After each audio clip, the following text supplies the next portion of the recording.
la RDC connaît depuis trop d'années un génocide qui s'appuie sur le pillage des ressources minières de la région de l'Est du Congo, le Kivu.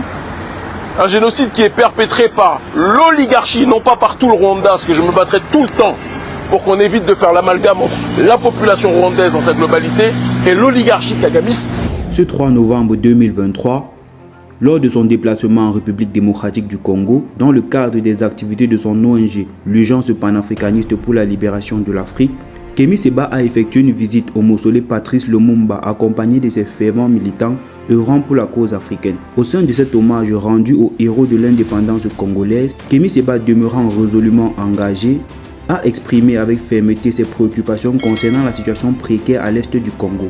Affichant une détermination sans faille, il n'a pas hésité à émettre des déclarations percutantes mettant en lumière la situation dans cette région. Ces accusations directes ont visé le président rwandais Paul Kagame, qu'il accuse de soutenir financièrement les séparatistes responsables du semer la terreur. Kémy Séba pointe du doigt le soutien occidental accordé à Kagame, soulignant que ces puissances étrangères sont les seuls responsables du chaos qui règne en Afrique centrale et dans le Sahel.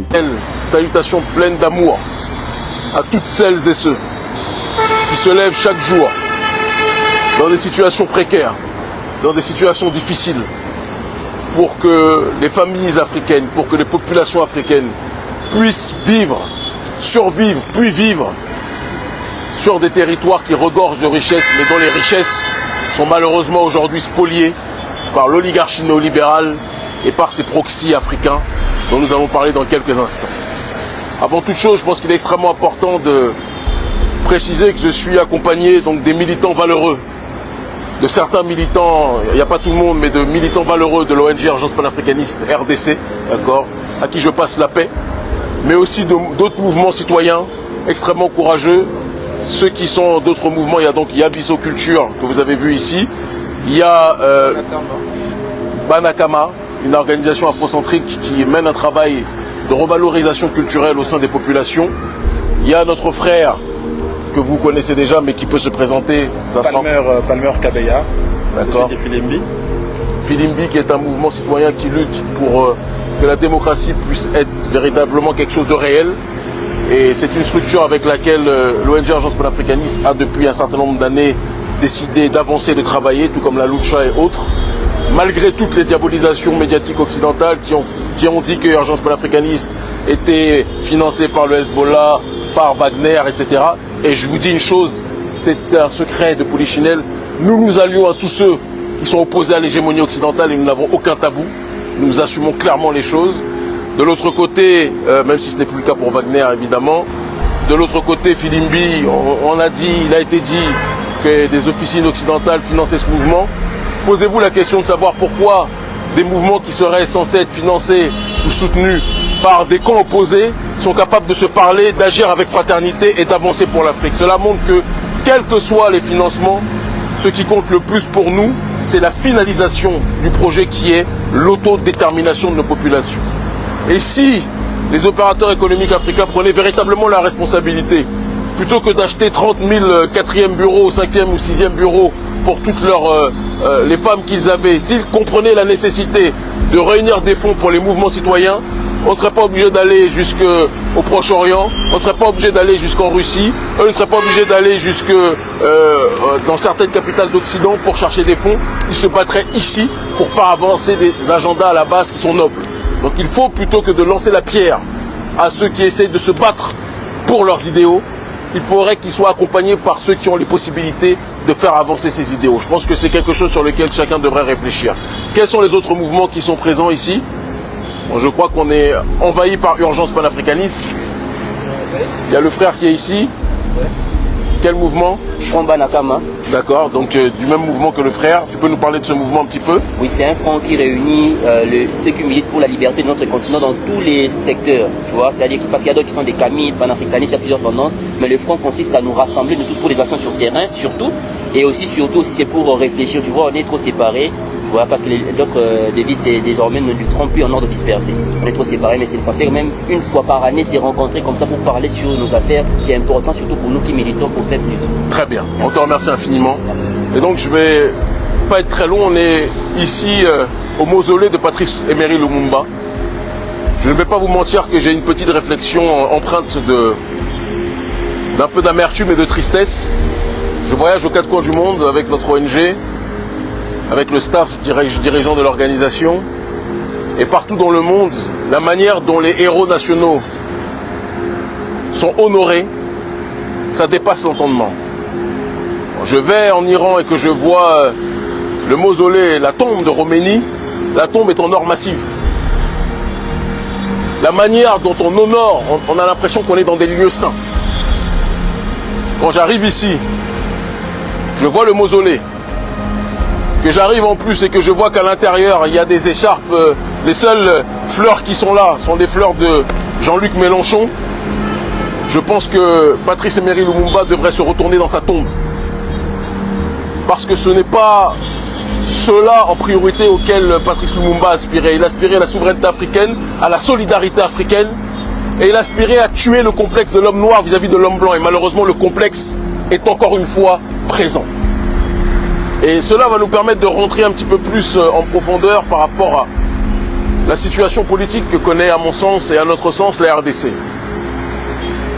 Tout le monde sait, ou du moins ceux qui ne savent pas, on va leur expliquer, la RDC connaît depuis trop d'années un génocide qui s'appuie sur le pillage des ressources minières de la région de l'Est du Congo, le Kivu.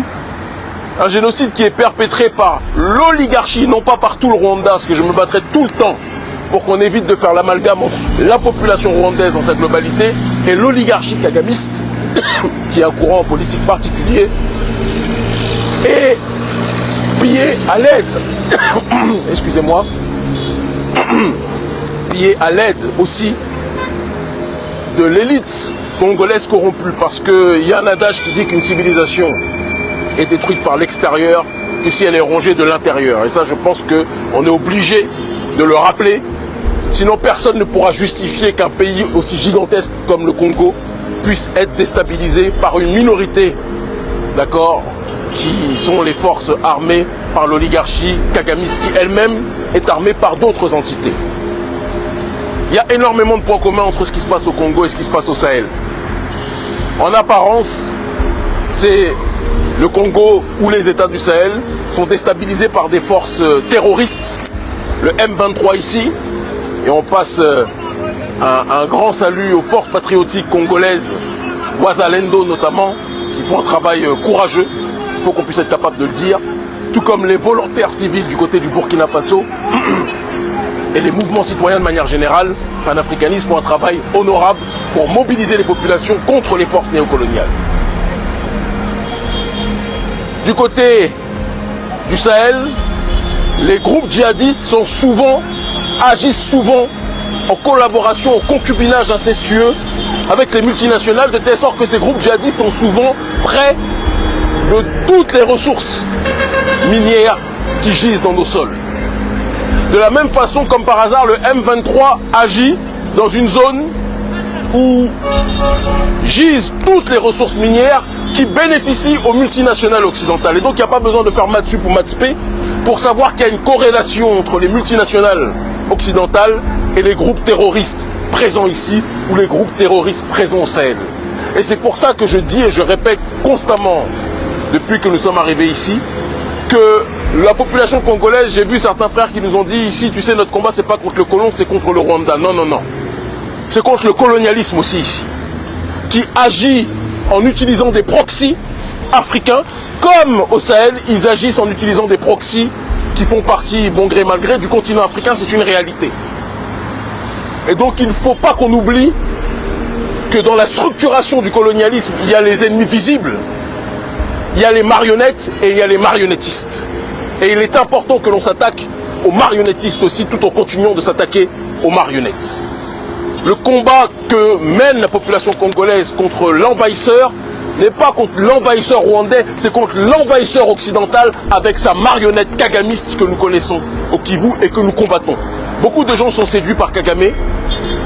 Nous disons et nous répétons, parce que j'aime être objectif dans les faits, Kagame, beaucoup de dirigeants africains se couchent devant lui, se soumettent à lui. Beaucoup disent qu'il est panafricain et il a certaines sorties, il faut le reconnaître aussi panafricaniste, mais on ne peut pas se dire panafricaniste et contribuer au génocide de ses frères dans le même temps.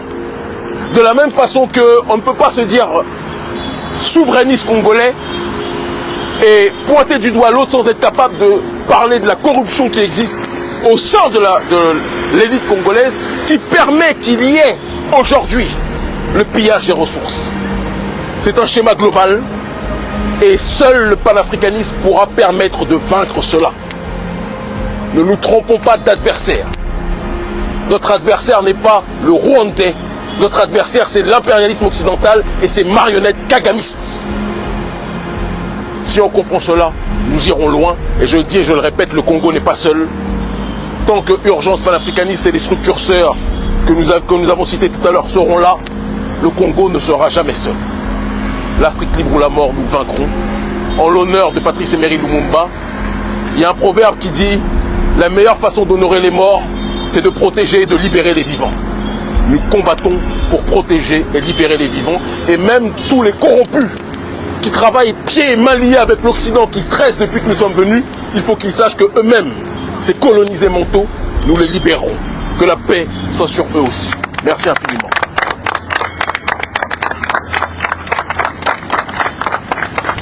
On peut faire un tour, on le voit tous.